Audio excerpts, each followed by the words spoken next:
morning. It's Tuesday. It's now 9 o'clock.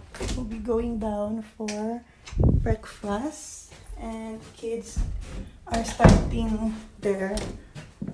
Oh, the other one is still asleep. Jim? Come down now. It's 9 o'clock. You want garlic bread? Garlic bread ka? You're gonna have manga high today. MJ is now.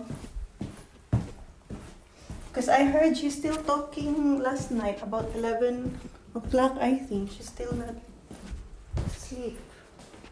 It's a fine weather today. It's cold, but it's sunny outside. So I'm going to hang the clothes. Did you log in? Yeah. Login ako.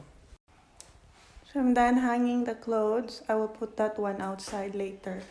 Now I will load the sheets that I changed yesterday. There.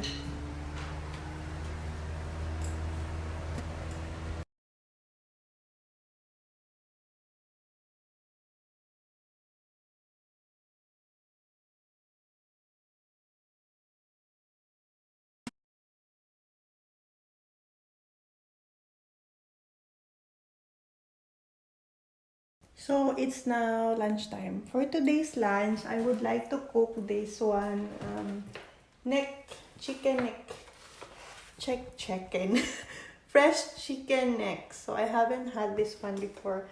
I think I've eaten this long time ago, but I haven't cooked this one. So I'm thinking how to cook that. But I'm planning to make a soup out of it. So maybe I'm gonna make chicken soup or tinula style. But before that, I'll prepare the veggies first and hang the bed sheets that I've washed. I think it's done already. And the sun has come out again. The weather's crazy. It goes like sunny, then cold, then rain. Okay, I'll be back. Here's the ingredients along with our chicken necks. We have cabbage, pumpkin or squash, and I still have leftover sayote. And then the basic ingredient, we have onion, garlic, and then I have this frozen lemongrass. I'm so happy I had found a lemongrass in here even though it's frozen, especially now that I've run out my ginger. And then I also have my magic syrup mix, or you can use chicken cubes or chicken powder as well. And then salt and pepper. So I'd like to cook my chicken first. So I added the garlic, and then we're gonna cook this one a little bit before we're gonna add the onions. And then now the onions. Then I'll start adding my chicken. Maybe I'll add more since there's not much meat in this one. It's more of a bone.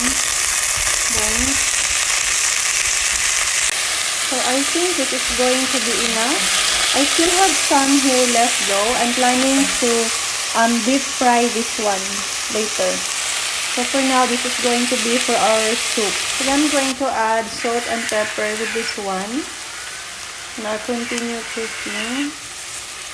And then add some soy sauce, maybe about 2 tablespoons.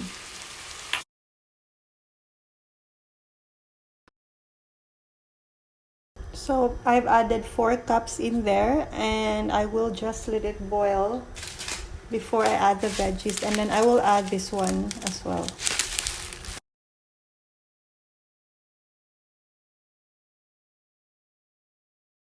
Also add this lemongrass while it's boiling, while it's going to boil, so that the smell, the aroma would stay in the soup.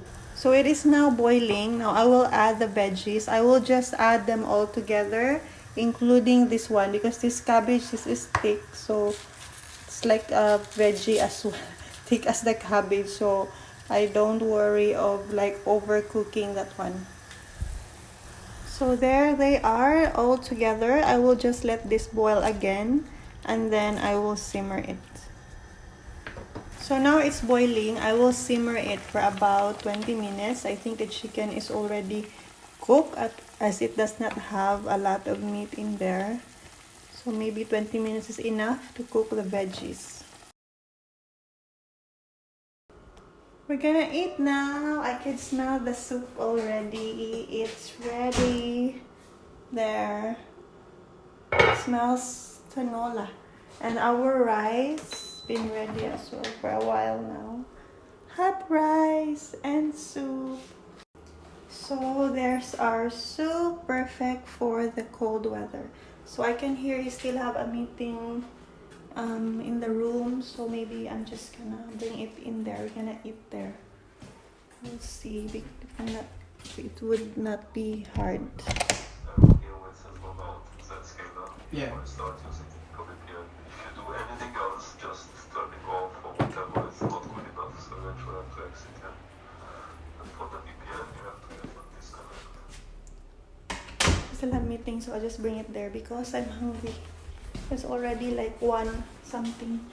And I'll bring in the rice there too. Let's eat. We're eating here. I don't know. I feel like there's something. Still working. We're gonna try. I love this soup. I'm talking about this project, and the The only thing she soup did is was good. like play anime the whole time. I didn't It's even. my first time to eat this one. Yummy. The same as other part of the chicken. I like this one better because I don't like too much meat or too meaty. I like it. I like the bone part actually. Bone part of the chicken, pork. So this one is perfect because this is more bone than meat.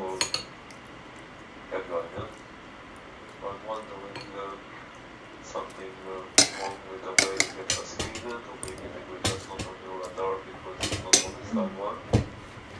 It is good, really good. Way of translating all these guys, which are still owned by CBD, but you see that some of them have been owned by CBD. So it's fine even if I don't have the ginger.